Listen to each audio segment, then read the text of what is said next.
Good morning students, welcome to English book class. Friends, English book class में आप सबका स्वागत है।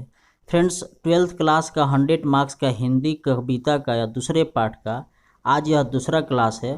फर्स्ट क्लास मैंने आपको बताया था जो कविता है सूरदास जी का पद है ना, उसका मैंने जीवन परिचय बताया था और कविता का सारांश बताया था। और मैंने आपसे वादा किया था कि सेकेंड क्लास में मैं सप्रसंग व्याख्या करूंगा। तो आज आपके क्लास में हम सप्रसंग व्याख्या लेकर आए हुए हैं फ्रेंड्स। और फ्रेंड्स, यदि आप फर्स्ट क्लास को ज्वाइन नहीं किए थे तो उसका लिंक्स जो है डिस्क्रिप्शन बॉक्स में दिया हुआ है, आप जाकर वहाँ प्राप्त कर लीजिए। नहीं तो इसका प्लेलिस्ट बना हुआ, वहाँ जाकर आप प्राप्त कर लीजिएगा फ्रेंड्स, ठीक है ना। और मैं उम्मीद करता हूँ कि यह क्लास आपको शुरू से लेकर अंत तक देखेंगे और आपको अच्छा लगेगा। तो आइए फ्रेंड्स शुरू करते हैं। यह मैंने आपको कल बताया था कि यह एक मतलब ऐसी कविता है जो सूरदास जी रचे हैं। एक समय की बात है जब ब्रजराज मतलब ब्रज के राजकुमार श्री कृष्ण सोए हुए हैं, माँ यशोदा जाती हैं और किस भाव से उनको जगाती हैं उसके बारे में लिखा हुआ है। देखिए, श्री कृष्ण सोए हुए हैं और माँ यशोदा जगाती हैं, और कैसे जगाती हैं यहाँ देखिए अब लिखा है। कहती हैं, जगिए ब्रजराज कुंवर, जगिए ब्रजराज कुंवर, माने हे ब्रज के राजकुमार आप जगिए। क्यों जगिए? क्योंकि कमल कुसुम फूले, माने कमल के फूल खिल गए हैं हे ब्रजराज, हे ब्रज के राजकुमार, इसलिए आप जग जाइए। इतना ही नहीं, आगे कहती हैं कि कुमुद वृंद संकुचित भय, भृंग लता भूले, मतलब कि कुमुद के पुष्प ने अपनी पंखुड़ियाँ को समेट लिया है। माने कुमुद के जो कुमुदनी होती है रात में फुलाती है और सवेरा होते होते अपनी संकुचित कर लेती है, अपनी पंखुड़ियाँ समेट लेती हैं, जिसको रात रानी भी कह सकते हैं, ठीक है ना। तो वही जो है कुमुदनी भी अपना संकुचित अपनी पंखुड़ियाँ को समेट ली है और भौरे लता में छिप गए हैं। क्या हो गए हैं फ्रेंड्स? भौरे भृंग लता भूले, भौरे भी लता में छिप गए हैं। तुम चुर खग सुर सुनहु बोलत बनराई, मतलब हुआ कि यहाँ मतलब हुआ कि भौरे लता में छिप गए हैं, मुर्गा अन्य वन पक्षी कोलाहल सुनाई दे रहा है। तुम चुर खग शोर सुनहु, माने हे ब्रजराज, हे ब्रज के तुम जो है वन की पक्षियों का कोलाहल सुनो जो सुनाई दे रहा है। और क्या? और क्या? बोलत बनराई, मतलब जो बोल रही हैं इसकी आवाज़ को सुनो। रंभाती गौ खरी कनी में वछरा हित धाई, मतलब इतना ही नहीं और मैं क्या क्या कहूँ, बहुत ऐसे प्रमाण हैं जो जग जाओ ब्रजराज आवाज़ दे रही हैं और कह रही हैं कि गौशाला में गाय भी रंभा रही हैं तथा बछड़ा दूध पीने मतलब बछड़ा को दूध पिलाने के लिए दौड़ी चली आ रही हैं। बछड़ा हितधाई, मतलब सवेरा हो गया है, गाय का दूध दुहने का बेरा हो गया है, गाय रंभा रही है। हे ब्रजराज, हे ब्रज के राजकुमार जगो, प्लीज जगो ना। आगे कहती हैं और भी सारी बातें बोलती हैं।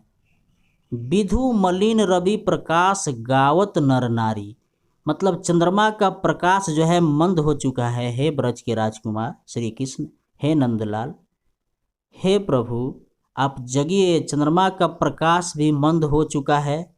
सूर्य की किरणें चारों तरफ फैल रही हैं, मतलब लिखा है विधु मलिन रवि प्रकाश गावत नर नारी, सूर्य के प्रकाश सुबह हो चला है, सूर्य का प्रकाश खिल गया है और नर नारी भी गाना गाना शुरू कर दी हैं, सुबह का गाना प्रातः गाना शुरू कर दी हैं। इसलिए हे प्रभु आप जग जाइए। सूर श्याम बरत प्रात उठऊ अंजुज अंबुज कर धारी, मतलब सूर्य की किरण के फैल होने से नर नारी भजन कीर्तन गा रही हैं। हे श्री कृष्ण, हे श्री कृष्ण, हे श्याम, सूर्य श्याम, है ना, अब जगिए सवेरा हो गया है। हे सूर्य श्याम अब जगिए सवेरा हो गया है। तो फ्रेंड्स, ये रहा आपका पहला कविता का सब प्रसंग व्याख्या। अब आइए मैं दूसरा आपका कविता आपके सामने पढ़ रहा हूँ। जेवत श्याम नंद की कहानियाँ, है ना। जेवत श्याम नंद की कहानियाँ मतलब बालक श्री कृष्ण नंद बाबा की गोद में बैठ के खा रहे कनिया। जेवंत श्याम नंद की कनिया, है ना। कछु खात कछु धरती गिरावत, छवि निरखती नंद रानिया। मतलब कुछ खा रहे हैं और कुछ धरती पर गिरा रहे हैं।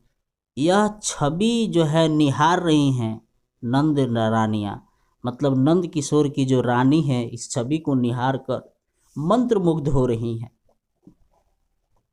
क्या खा रहे हैं? बड़ी बड़ा बेसन बहु भ्रांति व्यंजन विविध अगानियाँ। मतलब बेसन की जो विभिन्न प्रकार की व्यंजन बना हुआ है, बड़ी बड़ा, ये सब चीज़ खा रहे हैं। और सब क्या, यह कुछ खा रहे हैं, कुछ गिरा रहे हैं। बाल वाला आप दृश्य को याद कीजिए। यह निरखती हैं, मुँह निहार रही हैं। डारत खात लेत अपने कर, रुचि मानव दधी दोनिया। मतलब खार तो रहे हैं लेकिन जो यहाँ जो है दोनिया है, माने जो घड़ा में आपका जो दही रखा गया है, मटका में जो दही रखा गया है उसमें उनका ज़्यादा रुचि है, उसके तरफ ध्यान दे के खा रहे हैं, उसको लेने की प्रयास कर रहे हैं। मिश्री दधी खान मिश्रित करी, मुख नावत छवि धानिया। जो दही में मिश्री मिलाया हुआ है उसको बहुत प्यार से, बहुत इत्मीनान से खा रहे हैं और उसको बहुत दिल से उस चीज़ को खा रहे हैं। आपुन खात नंद मुख नावत, अपने भी खा रहे हैं, नंद लाला को भी खिला रहे हैं। सो छवि कहत न बानिया, है ना। अपने भी खा रहे हैं और नंद लाला के मुंह में भी खिला रहे हैं, मतलब नंद लाला को भी खिला रहे हैं, है ना। नंद बाबा यशोदा माँ जो प्रसन्न हो रही हैं, यह शायद तीनों लोक में दुर्लभ है। मतलब यह देखकर नंद बाबा की रानी बहुत प्रसन्न है। सो छवि कहत न बानिया, माने ऐसा छवि शायद नहीं मिलने वाला है। जो रस नंद जसोदा बिलसत, सो नहीं तिरहु भुवनिया। मतलब यह जो रस यशोदा को मिल रहा है श्री कृष्ण को खाने में, सो नहीं तिहु भुवनिया, जो तीनों लोक में नहीं मिलने वाला है। ठीक है ना, यह रस जो है तीनों लोक में नहीं मिलने वाला है। भोजन करी नंद अचमन लीन हो। अब भोजन करने के बाद कुला करते हैं, अचमन करते हैं, मुंह हाथ धोते हैं। मांगत सुर जुठिया, है ना।